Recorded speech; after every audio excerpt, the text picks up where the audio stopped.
Waya wakada kada itwabira me twabi jeme. Itwapaleke na be twapanoro eko. Ina wo wenu wayare egidi wa nfua. Ibatu wa e ka so wa ho waruda omani bata e ka so wa he igbagi anori ne ayawo we. Eni wa me no go me no hiase agbada bunu gun me no bi wa otun wa osun wa bunu e iguan gbejita yu we. Won ya sumetia. When go ya reti sumetia. Wa gu ni wen mi taban me no bi wa otun wa osun wa MC Filo aka Ife me no gbotan the occasion referee me to bomere.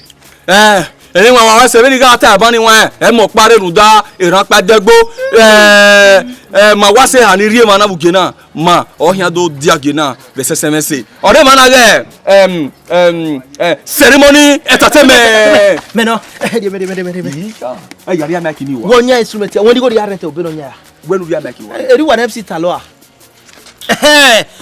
okagba wala wa da uvie na wa do zuge do be no wala bona we ni question wona ri bona o you ko no wa say you ko no okay you ko no wa okagba wa vive mi ndo marriage we couples okagba uvie couples nu wa do ku wona ri bona o nya be fia bi wo ka me ya yeme baba na yani nwa me no go me o we do naje anaze ke dollar rutono na ni nwa watego aku wagwa ifi na la wo ni nwa ikunaje edunaje na ze ke dollar idu ya fefefe no ile ga kinkina wala ga gban uzale wa do jeto. Thank you very much. Ceremony dance man me ku we na DJ pe yen fi ko kunu egbe mo pa na o ma ko DJ awe jamu ne comment ça Papa, my voice no ma. People are good at atina.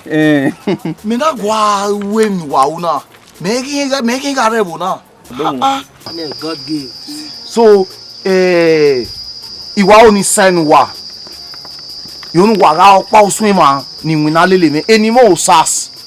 Mo OSAS creative art. I'm into entertainment.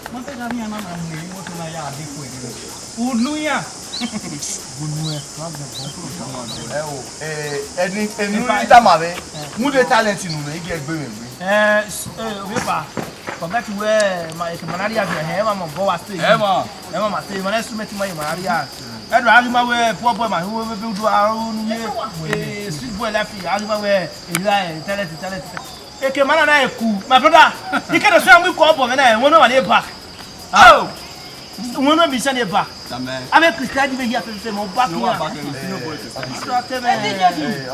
my god ya name Magui mama Guina iwe mi wa u je me I oni ye gbe ya te ba wa Magui oda many o te we na we ta yin moto na giro wa e problem iro ada we ya gi mo me na bi wa ma na we ya ri ko pa e mi no ma no so party we ceremony entertainment wa wa pi won party we okay mo MC Filo aka Ife me gbota occasion referee to be wa no ni wa ni me party wo te me mo DJ young DJ wa no DJ wa ige ya ko iko pa o me o fa na Ejibi Jack no reku yen na we no clear me DJ wa okay, there's no cause of alarm damn you anyone OSAS mais the CEO of OSAS creative art enti o sa oboa e va be nu wa ye me wa go wa lo so e ma na ta lo pe you need sign wa e pa ikwe wa o se lo ni wo OSAS na kwa pe ya je show pa kan jo is 1015 me so ya yon wa ni gbe ya wa ni gbe mi 800 ogun to amu ikwa peke me agudo bagbo party we assist take away MC Filo abi wa wa ti we bon no ayi kori omo wa zen o ma yen we me te ma gbo wa tebe assist take 15 we kan abi 1.5 million we kan first ya mu wa nu wa I'm going to put you in a well furnished house. Oh, wanna furnish. Okay, who do something ma bi? Egbe ma bi e. Egbe wa we. E ma do areas ma instrument ma bi e ma. Eniya eka we. When all instrument or rema wa rema. Iki ari wa ye kenana miewe.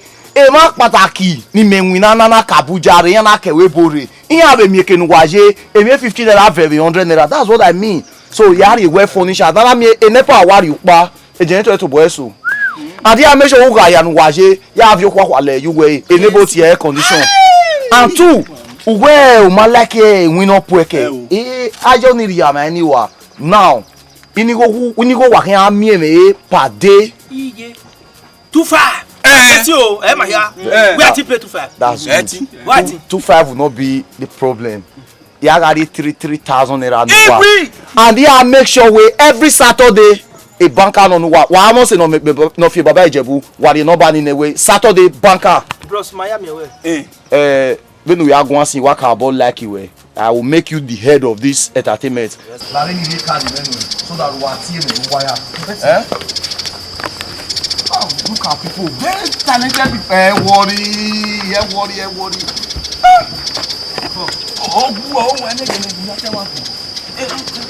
oh Sapa wa se o sabo kan de ba kini ke lórí ayé o se o my brother wọ́n bo wa na ka aje wo do e de te gbo poru masun ni me na mi we o me gbin an ye e la fe big man lo we gbe na se won me mi poru de para mi o yi deje wa ge o ibo ni o ya yo pe anu adun wa ma wọ́n dá gbọmọ tí ó ní ma ani me ya nínú ni agbọmọ Osas creative. Osas creative you know te wa eri me. Osas creative you know te wa eri me. Zebe no te na mu gan ga ta mo. Ma me wa poru ni ya wa yore. Ti eni ma ya. Onye gba da so MC e feel o. Ke do gbu pe yo ma o be to pa wo yo pa wo. Osas creative. Iyo bo no ri ni mama. Wo wa ni ma iba je na. Why you na me wa gbon me ma ne? Ala gbon me me mo. Sapa de ba ko ni. My brother. Baba. E free JC po kwa ya. Wa gele ro. Mi abo. But head wa we mi number 1 wan. Use no Simon so we. La mo no dado. Like one We no video. original ya. Oye na mi egwe. Isato do gba hen ga ro ni magic. We you better we do we shon baka wa no. Ogun wa no we tete ni Saturday kan na fi ere fu. We gele kede do adire. Mama e ba ku. Am I back? Okay. Osas creative agbon me egbe. Wọ́n we me wa kan yin na we agbon mo so meme do ma wa o.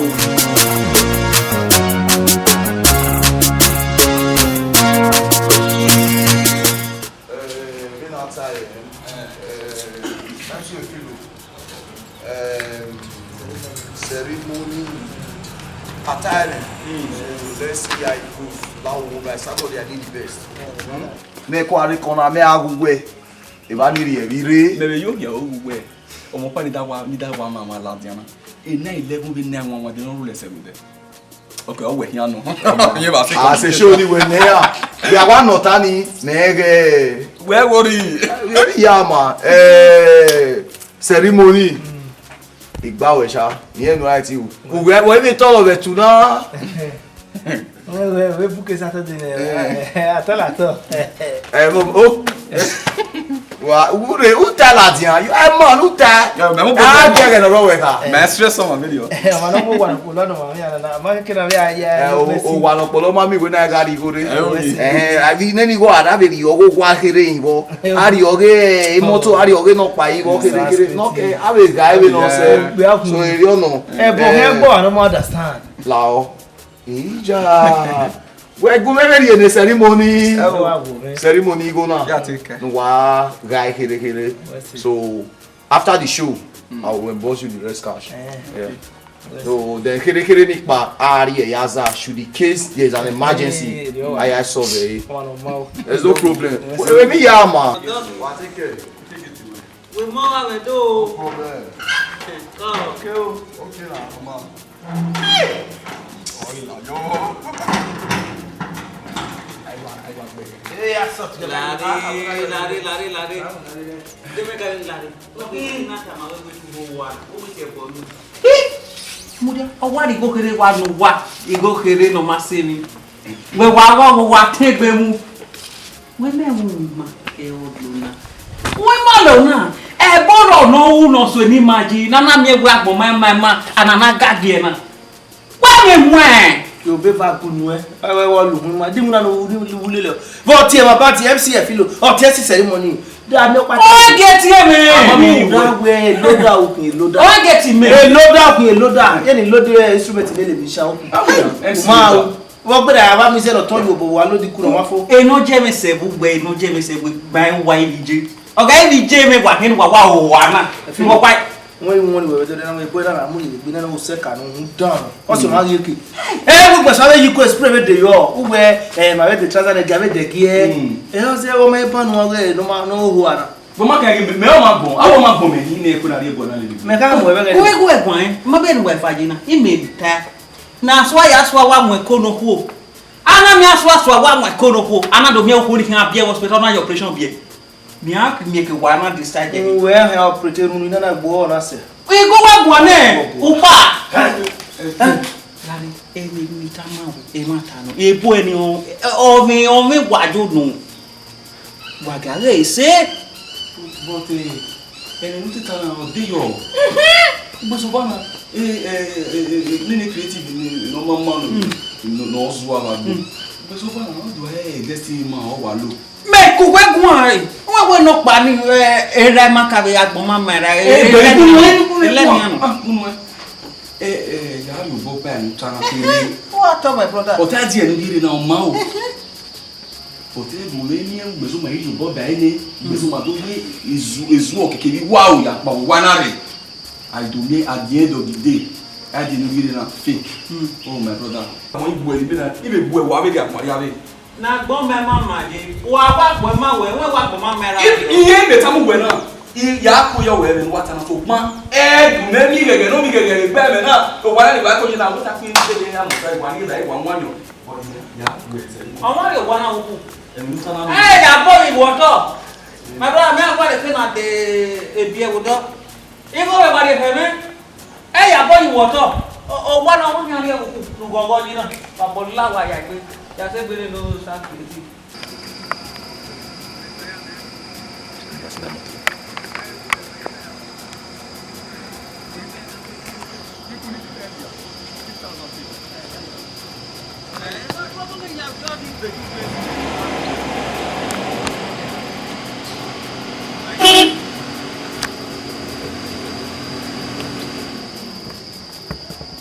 àwọn sì nípa èmi yẹn yẹ yìí wọ́n kéde òun wọ́n mẹ́tẹ́ wá yìí rà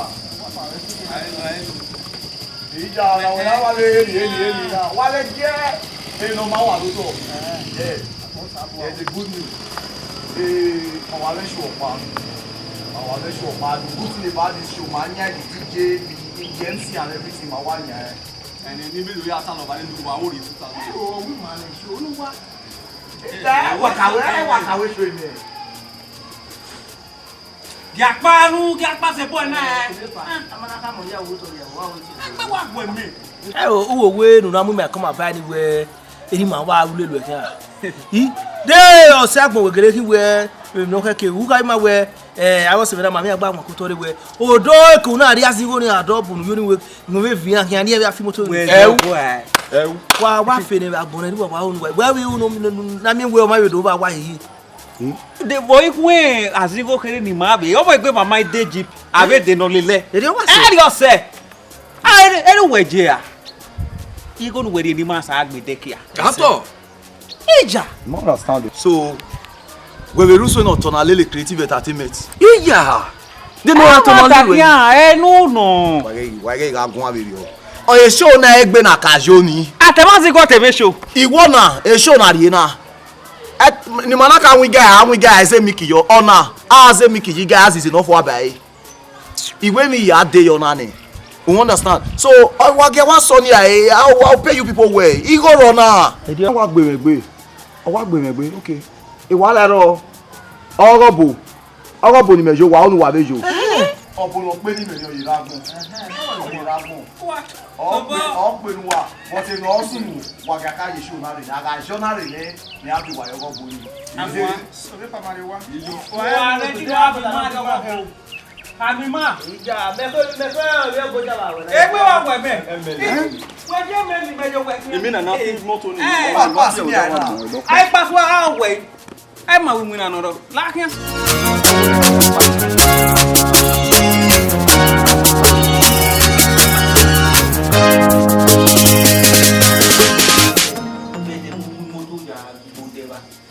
ei majita no ri mari ke nuna wazingo ri mari ke nuna migo ri mari ke na gona mawa ame brother e bereba ha ube na do amne gwa motima gbo ma yesi enia ha ri mari ke nuna wazingo we ceremony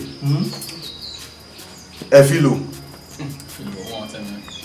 the young issue now me was yetan ikuki yahu enewania wa do disappoint me we no here this one do ma ikura na ube this one no so ba we say ni we me show be Saturday na de irawo na ya fi akwe ni Saturday we bi ma hia we bi ma se ba ni e bi na nwe na ogele di no tell na high so there ma ri ni ku amafo yeah is able there is no cause for alarm na de pe gogo yi ekedinari azingo ekedinari azingo ima hia no sunu ya giwa ya mawade bo mele luwa hia ya giude mawa owini wa se bi ojoshun wa mo keke na pe wa wari iyana one street ba sado ateso to tezeba Boba. Since we come, we to be a way name kere yo wa. Ma gia ku likiki ni jane. Okay. Iyana one street. Ate so to teze. Beni wa gwe gwana ni a, inwina hia bo wani. Amwe tanki na mo amejina na gbe GP. Amu yibaba. Wa wasiba. Mi kemi no ri lo wa ya fefe problem wa mi asigo wa wa igo wa lo wa ta le baba e baba la jamo ko ni ma we ma we lu tani de we ave yo ya asigo no ma we mu gbe se ya fe be na kwa na eru we bi we ira to mi kemi no we du ma we mu gbe ma ya we ma o ma lo fi OSASINMWIN the problem iro o sabo no deba ni wa ka bo gogo jina ni a o e nuna go ahen we ira me mi je mi in ara mo so wa make sure wa jo wa ku e ma ye we so bros let's see come on let's see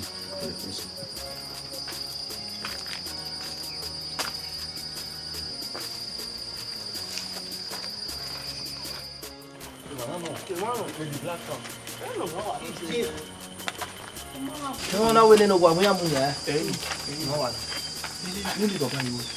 we wo we no o ke no we ma sa na da brother egero na muria eno we ma borio na nyata me nene baba so ata we gunu ole moroko ah o ta lo wa be sunwe Wina na talent na. okay ma oni ma na go. Go no bun. Ma oni ma fe. Fe de ma fe gbe da SAS creative no mama de. Ma be di moto no ti gba so re. Me oni mi afe ti pa. E ba gbegi. Iku are ore yen gbe. Na ro shop yo kan wo. Iku na migo. Na migo ore. Ewu na me de yo. O wa ni o ime no ro oku opa wa ro no ro kun ogbeje mi. Yo ni migo di yari ye. Oni owo e. Oni ogi. Baba wiye oni eri opo. Oni eri opo. Baba mare. Ori. Oni eri baba. Ona digo no sasi. Mama averia. Si averia. Okay. Okay. It's 11:07 je kwa jibo ya gunu. Eyin bi enu wa zenesi igasu webo. Wawu wa setting Yoruba ge yasingo. Okay, awe ma gbo ben wa sagin. Iga ye fe ya wo wa we ni ya wo se nibun. Ebi no do wa wo yon wa ma setting ru. Okay se go gi se ru tanaga se duna. Iga ya ka se no sa ya wo me tomboiri. So monga ka go gi se ya to go di yo wa. Kwa gi seti wanda ka ye ni ya no zwanyi. Hefe, mo keke. Okay. All right. Why you tell me you get?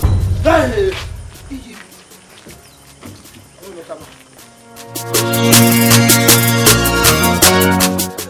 ma se ke power la ni be de gbere power la na yo ba do go go. Okay, power la no ro maybe only because a business in me well neat. But he de gbere power la. Okay, we know you na ya ma buy o bono. Okay, 5 by 5. Go. Power la ma de ba o.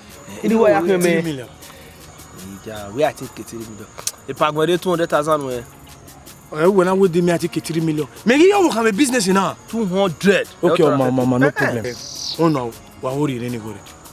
They don't hang baby yo. Be next week. O ma wa le me gun eri 200.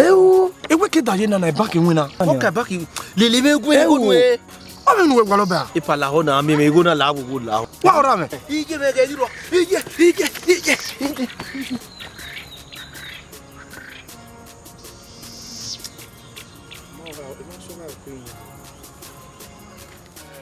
Iwado mio kigo na yari ko begbe na emi ya na dele kigo na yari gwe na ya mo ka egberi yo ni we iyo ugi o me na ve ne na ni ri ko na ri o wa ve ne na o ze na bu we ade ina ya jameri ma yen ri mo ku ji ri o bobi ma ni pia egbe so kan egbo ri mo ma me le bo na Saturday ni e dey Monday mi akari e bu ma ni ya mi o ka egbo ri mo ni me list rere so that today Monday ni ba kota we are the list no na ke ba sun list ma kan me wa ka wo ogi me begbe na igo na ya we vi ya ta le ya ma me ni ri enu e igo gwe me igo problem la re gwe obi edo gwe me na ya ri ku e yi o wa be ri ku be na o wa se mi ya sa yi mi ya be na o ri ku ari ko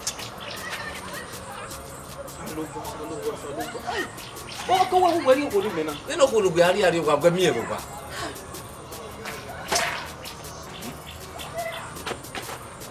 Ego se di ni oko ana yi me ya Sa tu ba do kwele te mo bana yan bi o ni wa uwe Monday what with the transport uri muna no fun hey osuna imana wori mana yi o we ko yi 200,000 for ne dori go me na we de Monday ya fe anu e una go tonight 3 o'clock. Okay, no. 3 o'clock.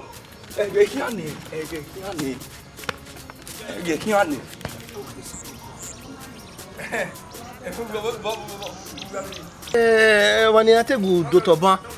Ma wa ve fure na wa ve na we 200 by 200. Ina we are 1,000 naira ni ohun ye akwere ohun ya. O ti wa bi de yo. Lori ebe ni we wota wa kwe. Kai. Oh, we no ni we collect. We are collecting. Iwa kole ma pa eklanti me no ka pay me 1,500. Iwa kole na we you we ju ewu o we na wa we bere na we go make an o owo wa ma na we 150,000 egi collect o wa fi amero ndori 200,000. Me iwa se ba ni ya wa ari go me ni o here de mode. Iso una we to why After 3 oh God.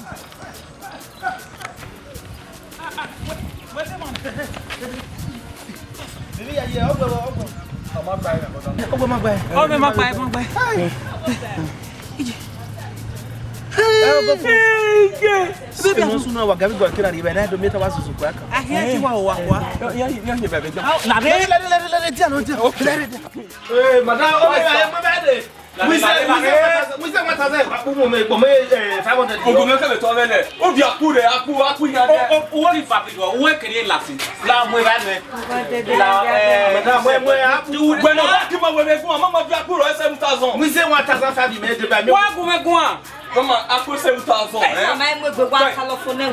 La reine comme quoi quoi? Madame c'est moi ça, mais go 1,000 naira. Mais ka quoi né? Mais go bien ça non. Tu vas California, tu même we ya la ya. We bene ni zeni mama. Ya, so bona o ki se tourner. 5 o'clock. Hey. Voilà, ma so bona we na. Ça ouais c'est. What are you say? Oh, it's a confusion like that. Understand. We are in my pass through. Is that? You win is that way? I'll give some material. What's about what my tell you animal? Eh, na do say what? No, many way I have.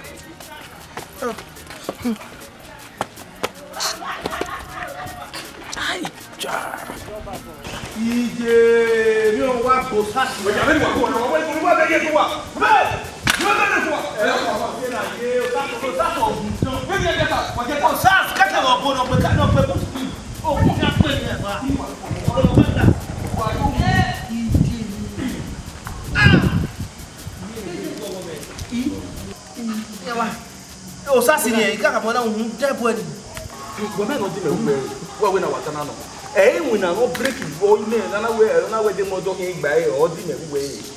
Eh, ba e mo hit ba be fa ki re. E go na wa ti ma. O be mo me ke ya sa fi ma ba. Je ti sa fi ma na bi go ma ya. Ye wa bi ko ni. Ye no wa o be zozo se mi ya fe. Iti o ma for the student of mo bu me. Adekun tomorrow the lobster e he wa ta. Bien la toni si du men ma mi radio ape. Mani we o ti le gele di sa wa. Apo ya. E bo ni ati bu wa be ya. Do to. Oni wa be yo fun. Oi wa fe fe mo we di. O wa ko yin he bi bu yo. Oh we ma. O ko ni mi ari. Iwa bo to ari palo. Na ri lisi mekeka. O we ni ade uzano. E mi obo. Donc, il faut la donner un bout. Nous avons aussi ma fille, ma yéna. Ouais, et toi, là. Il y a quel bébé là?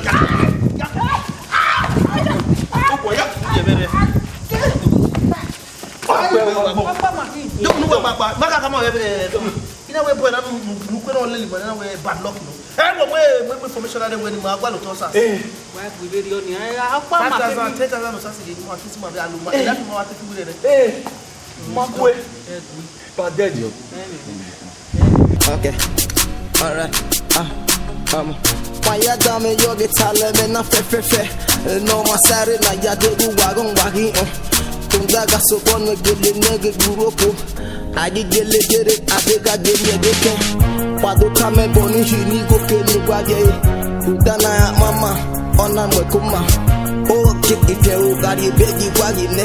Ade gwa mari even we gwa river. E kenja do na wake gele sulapa. I ain't return on time, you know. I could go na do that here. Ma boy ade gwa. Thank you very much. Hey Jim, obo we gwali ma ti wa. Go be boy now. Omo bi ti me si me mo be go be family awon. Obo ya gbe. E gbe. Obo no do. Obo na put ade wa di na ma lu ayi ni ai. Obo le ko na.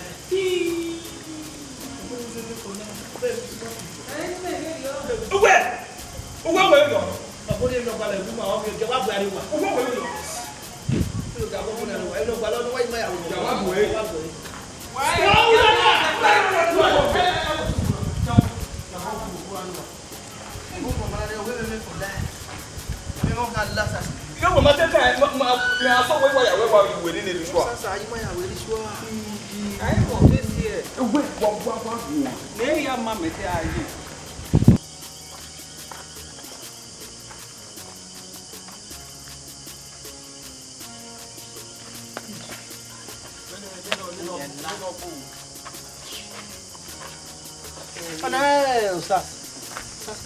Emita.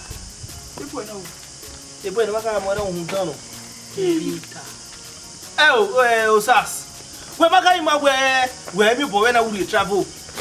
Una no go that time ma we no bo we no ma na gberi. Ah. Osas no we. O that na we do give me ma abi. Mana zozo le ya fefe. Emi ya fe ni no bo no ma na gberi time ma. Pero pa ma si ma. E ya wari ya. Eya waria we ni weje ai pi bog e deri enu we nto tayo azom azero azama zeni we go na obie ni we dey na deni no water o data no lori e do mama na ma no bo we na do akai mana ni we ya mi we nlo a eru ya mi we nlo o we na ti dey fue mo ni ritual wa we ni mi ama wa go bu no pe me o he no pe me eri ritual eri mawe ropa, eri we blood money, eri di moto, eri rie iluwa, eri rie wa the destiny ni Agara Agbes. Me mata mu when we task na ya amigo. The sacrifice na ya amigo na wo logo gbe. E yo gina ga si wa koko, wana ga instigate against it. Ga gbon ya. No, what's your cocoa? No, very for me, no, bro. So when wa give a jone na nia, wa be rie na zigo. No wa be amu wi na wa ti me. Me a be a. Bienika. Wa mai mimi. No me nega so no ma me give. Hama. Okay. Hama. When you are in no shortcut to success. They never na do bori ubu do biri. Bagegiri ona the seti si meme. Inowa inu kuto wa seti kuku. Megile en izebudu ona de busena. Upagi no eri be maya. Eri na owe au besu yo digi. Iyabu iye no bori iye wase. Upagi no asase Nosayaba weme. Ono na bebe nini eri me yakia. Wakegi garu to subscribe bumina. Apart from that, no la regeya. Iwo no mina, ni mega dayi. Uga giba, egi gele boya kukubu, egi bione. No ya we no dai burion. E mame bon, ta no kwagi gwa lokya. E ya ru pepe no waena, waga setting ile. I go safe boy, you know. Ereze eruke. Obo sanirawe, efe yaye. Waga ho, wali ya mwa.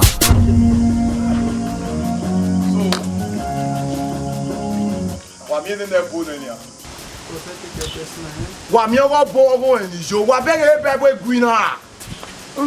But who when we buy one born? Wele me ye church ya. Ma we bi owo pa.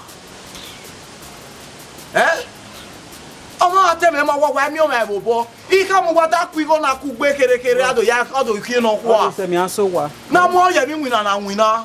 Wa we o. Maka be ke ma ya won do do do. Maka mo wa ado me wu mai na ka ya me ma ya. Ma de e ba ni instrument ma de se. O ma ya ku ma.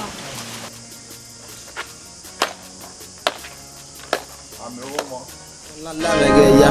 Iwo no mina, ni mega dayi. Uga giba, egi gele boya kukubu, egi bione. No ya we no dai burion. E mame bon, ta no kwagi gwa lokya. E ya ru pepe no waena, waga setting ile. I go safe boy, you know. Ereze eruke.